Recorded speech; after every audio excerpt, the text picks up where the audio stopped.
What's up, everybody? This is Matthew Fisher here. Today I'm going to be reviewing The Phantom Menace. Now, the way I review movies, I have 5 things I look at.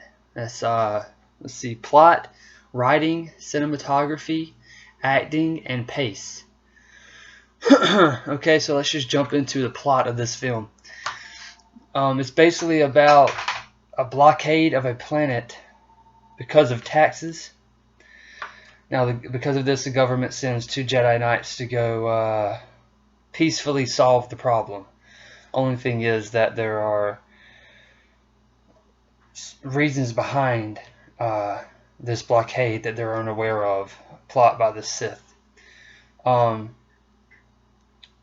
plot of this film I like.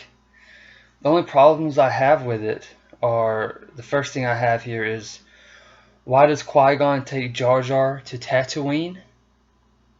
Not to Tatooine, but into the city. He's clumsy. It doesn't really make much sense. You're trying to keep a low profile. I assume the reason is because, Lucas wanted to show off that great CGI. And it is great. It's really good CGI. It still holds up today. But that doesn't make much sense. Not only story-wise, but also for the character of Qui-Gon. The next thing I have is, who contacted Naboo to provide the trace needed for Darth Maul to find their location? When they get a message from Naboo asking that they please contact them, and both Qui-Gon and Obi-Wan say to not do it because they think it's a bait to find a connection trace.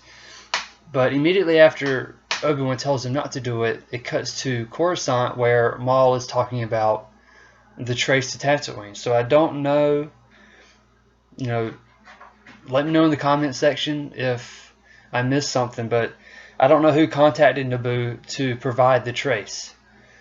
The next thing I have is, why are Qui-Gon and Anakin running to the ship before he fights Maul? There's actually a deleted scene that explains this, where they're walking out of the city and a droid is behind them. Qui-Gon cuts it in half with his lightsaber, tells Anakin he doesn't know what it is, and tells him to start running. I don't know why that was cut from the film. It would have really helped. But we are left to assume that they're running because Qui-Gon senses Maul, I guess. I guess that's what it is. But and as far as the plot, that's all I could find. That's all I could find. So all of that, I got to give the plot an 8 out of 10. I dock it 2 points because of those 3 things. The next thing is writing. This is where the movie really takes a hit. And I'm not discrediting the writing for Jar Jar's dialogue. That's part of his character. He's supposed to speak in broken English like that. There are some things he says that I find unnecessary. I have a big list here. You had the thing with the Gungan captain. You're in big doo-doo this time. I don't think that's necessary. He says "how rude" twice. You have the thing with Boss Nass shaking his head and spitting and shit. Are you an angel? Anakin saying yippee twice. You have that animal farting on Jar Jar before the race begins. I know it's for humor, but we don't really need that. Jar Jar saying the queen is hot. Boss Nass shaking his head again. And there's that dialogue with Padme when they get captured and they win this round. Really cliche, cheesy kind of line. But like I said, I'm not gonna give the writing a 2 because of Jar Jar. No, that's his character. Much of the writing's very, very well done, I believe. If you look at the Jedi and Qui-Gon's dialogue, Obi-Wan's dialogue, Lucas, I thought he wrote Anakin very well in some places. In some other places he didn't. Look at the 2 yippies, for example.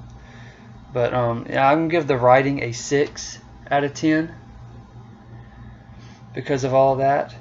The next category, cinematography, it's awesome. It's really good. There's really only one thing, and I put CGI underneath into cinematography. I put it all in there together. But there's one thing when Anakin is going to into that space battle. It's the CGI looks bad in that shot from behind his ship with R2 spinning his head. It looks like a bad video game for some reason. The CGI is really good throughout the whole movie, except for that one thing that just kind of irks me a little. So I had to give the cinematography a 9 out of 10 on that. I know I don't. Some may say it's not worth losing a point just because that one little thing, but I didn't feel right. I don't know. I didn't feel right giving it a 10 out of 10. The acting, this movie gets a lot of crap for its acting. A lot of crap. Really, the first 3 Star Wars films altogether get a lot of crap for the acting. I don't think it's as bad as people say. I really don't. You know, poor Jake Lloyd, the man's been through a lot because of this role. He was like 9 or 10, maybe 8 when he did this. I thought he did a pretty damn good job for a 9-year-old. You know, that scene where he's leaving his mom, I thought he did a good job selling it. I mean, the yippies and all that, but that's in the writing, unless he ad-libbed it, which I don't think happened. But I thought he did a good job. The acting I found bad was I needed more from Shmi when Anakin was pod racing. I understand Anakin's done it a lot, and she's been through it a lot, and he kind of knows his thing, even though he's never finished a race. But you know, there's a certain part in that race where he like loses connection to one of his thrusters or whatever, and he's spinning around, and all she gives is like a little like a little look like that. I mean, I don't know. I could have used a little more with her. People say that Natalie Portman is bad in this movie. I don't think she's bad. She certainly has bad moments, and it comes in the third act of the film. And I think she's fine from the beginning up until they go to meet Boss Nass on Naboo. And that whole scene with her talking to him, she seems very wooden. And I assume it's because that may have been her first scene talking to like a blue ball on a stick or whatever. I doubt she had ever done that before. But she's bad there. And the following scene where she's coming up with a plan, you know, there's really no excuse there because she's actually talking to human beings. She seems very wooden there as well when there's it's her and Qui-Gon, Obi-Wan, and Boss Nass, and they're all discussing what they're going to do at the palace. She seems, I don't know, just wooden there as well. That's all I have for the acting. I mean, I'm not going to deduct points because of a 9-year-old who I thought did a good job for a 9-year-old. Liam Neeson is awesome. He's great in this movie. I really like him.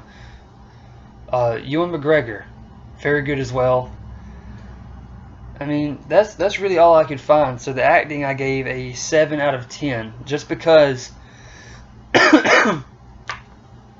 these poor acting moments came at a big time in the film. You know, when they're coming together with the Gungans, and when she's coming up with the plan, that's actually a big part of the film, and she didn't really deliver like she should have. And also Shmi in that pod race. So the moment has something to do with it. You know, if it's a big moment in the film, you got to deliver on your acting. So that's why I give it a 7 out of 10. The fifth and final category is the pace of the film. There are many scenes in this film that could have been cut out. It would have made the film a little crisper, a little leaner. The film is 2 hours and 16 minutes. I feel like you can easily cut out 10 to 15 minutes and give it a good 2-hour cut, and I think it would make it a better film. The scenes that I found that did not help the pace of the film, there's a scene in when they're underwater in that ship. I can't remember the name of it, Udagunga or something. And they run. There's two scenes where they run into a fish and have to escape, and it gets eaten. I didn't see why we needed two of those. You can cut that second one. It didn't seem necessary at all. And there's also a scene when they're after they've left Naboo, where Jar Jar walks in and talks to Padme for like 2 seconds. It feels so unnecessary. It feels like it's just thrown in there to show off Jar Jar some more. Also, when they're about to race on Tatooine, the racer introductions. For me, there's just too many of them. It's just kind of drags out. It's like, okay, you want to show off these creatures, cool, but let's start this race. It don't have to be very quick, but it just seems very drawn out. And I understand Star Wars is all about world building and introducing new creatures and stuff, but I don't know. I just thought that was too long.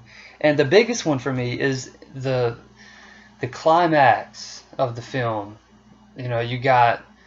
Obviously you got Duel of the Fates. You've got Anakin flying away from the droid ships in space, trying to avoid them.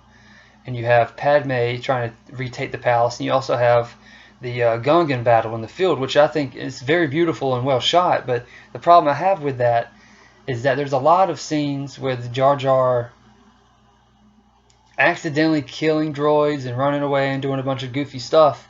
And not only is it not needed, but it takes away from the tension of everything going on. Especially the Maul fight. Because it stops with them in those red lasers with Qui-Gon peacefully kneeling and Maul strutting back and forth. It cuts away to, I think, back to the Gungan battle and Jar Jar just doing his thing. And I just felt like, I understand why Jar Jar's in the film. He's in there for like the 2 to 3 year olds who are watching Star Wars, which I like that. I'm fine with that.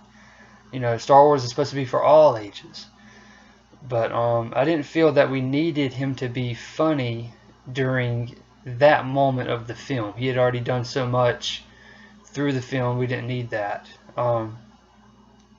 That's all I have for the pace. But because of all these things, I have to give the pace a 7 out of 10. 7 out of 10. What I do is I take, obviously, all of these start out with a 10. And then for not every negative thing, I take up the negative things, and when I bunch them all together, I determine how many points I should deduct from that. So the plot's an 8, the writing is a 6, cinematography is a 9, acting is a 7, and the pace is a 7. So I add them all up, and it comes out to 37 out of 50, which means a 3.7 out of 5 or a 7.4 out of 10. So that is my rating for The Phantom Menace. Before I leave, let me say that I'm a huge fan of this movie. I'm a huge fan of all Star Wars. I was disappointed with the 7th one, mainly because of the plot. They spent maybe 2 seconds in the story, working on the story. I mean, I don't know, that's pretty lazy. Anyway, I'll get to that movie later when I review it. But yeah, I give it a 3.7 out of 5, 7.4 out of 10. I still like this movie very much. I'm a big story guy. As long as you give me a good story, I'll most likely be happy, unless the writing is very, very, very bad.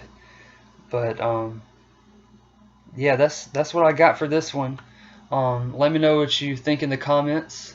Please like and subscribe, and I'll see all you guys next time for Attack of the Clones. Have a good one, guys.